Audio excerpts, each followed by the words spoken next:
Hi friends. இப்போ மகாநதி பார்க்க போகிறோம். மகாநதியில் வந்துட்டு அதாவது நம்ம சாரதா அம்மா வந்து கதவை திறந்த உடனே இவங்க ஷாக் அடித்த மாதிரி நிற்கிறாங்களேன்னு பார்த்தா அவங்க ரொம்ப பேசுகிறாங்க. கடைசியில் வெளில போன்னு எவ்வளோ சொல்லியும் கேட்கவே இல்லைங்க. அதாவது நாங்கள் தான் குடும்பம், உங்கள் சொந்தம்னு சொந்தமாக அந்த காலத்தில் சொந்தம் தான் குளிப்பறிக்கும்னு எனக்கு நல்லா தெரியுமா, போமா வெளியில் அப்படின்னு சொல்லிட்டு கண்ணா பின்னன்னு கத்துறாங்க.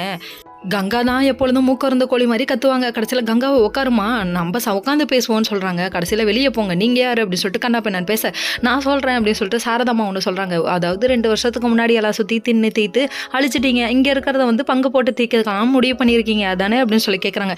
ஆஹா, மனசில் இருக்கிறத வெளியே சொல்லிட்டாடா அப்படிங்கிற மாதிரி ஆயிடுச்சு. அதுக்கப்புறம் பார்த்தா இந்த விஷயத்தை எப்படியாவது காவேரிக்கு சொல்லலாம்னு சொல்லிட்டு ஃபோன் பண்ணால் எடுக்கவே இல்லைங்க. எடுத்தது யார்? கடைசியில் விஜயோட சித்தி. அவங்க ஒரு மாதிரி ராங்காக பேச ஆரம்பிச்சிட்டாங்க. அதுக்கப்புறம் பார்த்தா காவேரி வந்து டவுக்குன்னு ஃபோன் அப்படிங்கிட்டாங்க. அடுத்தவங்க ஃபோனை அனுமதி இல்லாமல் எடுக்கிறது தப்புன்னு உங்களுக்கு தெரியாதா கோபாலு? ஏன் கோபாலு இப்படி இருக்கீங்க அப்படிங்கிற மாதிரி ஆயிடுச்சு. அதுக்கப்புறம் நம்ம விஜயும் காவேரியும் கண்ணா பின்னான்னு பேச ஆரம்பிச்சாங்க.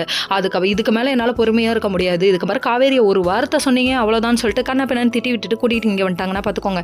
இவங்க அதாவது நம்ம விஜய் படுற பாட பார்க்கணுமே, அங்கிட்டு பாட்டி ஒரு பக்கம், இங்கிட்டு ஒரு பக்கம், இந்த சொந்தம் இதையும் விட முடியாமல் அதையும் விட முடியாமல் ரொம்ப கஷ்டப்படுறாரு.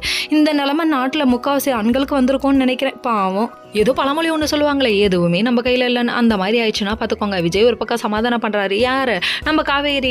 இது வந்து குழந்தைய பாதிக்கக்கூடாதுங்கிறதுக்காக குழந்தை மாதிரி பார்த்துக்கிறாரு பொண்டாட்டியை. குழந்தை மாதிரி பார்த்துக்கிற புருஷன் கிடைக்கலாம் கொடுத்து வச்சிருக்கணுமா அப்படிங்கிற மாதிரி ஆயிடுச்சு. ஆனால் இந்த ரணகலத்துலேயும் ஒரு கிளுகிழப்பு உங்களுக்கு இந்த ரொமான்ஸ் தேவையா அப்படிங்கிற மாதிரி ஆயிடுச்சு. பரவாயில்ல விடுங்க, ஆடியன்ஸ் இதை தானே எதிர்பார்க்குறாங்க.